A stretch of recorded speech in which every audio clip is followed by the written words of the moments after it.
Ouais, donc on a encore beaucoup de conflits au CHU. On a un conflit de plus de 7 mois sur les transporteurs de sang. On a la maternité en grève. On a le pôle traumato-immunologie en grève depuis près de 4 mois. Donc c'est des conflits qui tiennent parce que les gens n'ont aucune réponse, que tous les jours ils reviennent et ils soignent mal. Donc c'est insupportable pour eux.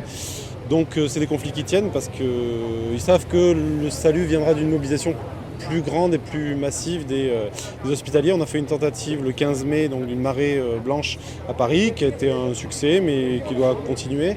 Et on aura d'autres mobilisations. On appelle à samedi et on appelle à d'autres mobilisations dans la santé aussi, parce que Macron va faire des annonces sur la santé début juin. D'accord.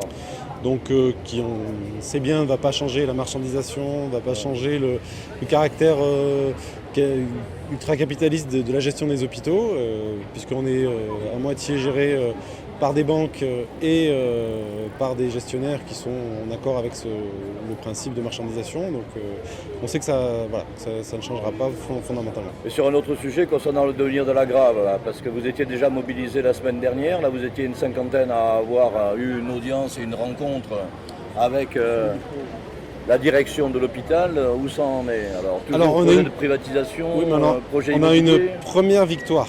C'est-à-dire que déjà vendredi, la direction a reculé et va réinstaller des services sur le carré historique qui va être rénové. Or, on sait que leur projet au départ, c'était de faire un projet immobilier, une opération immobilière, sauf que sous la pression de la mobilisation, déjà, il y aura des services qui vont être réinstallés en mai 2019. Donc c'est déjà très très intéressant. Très bien.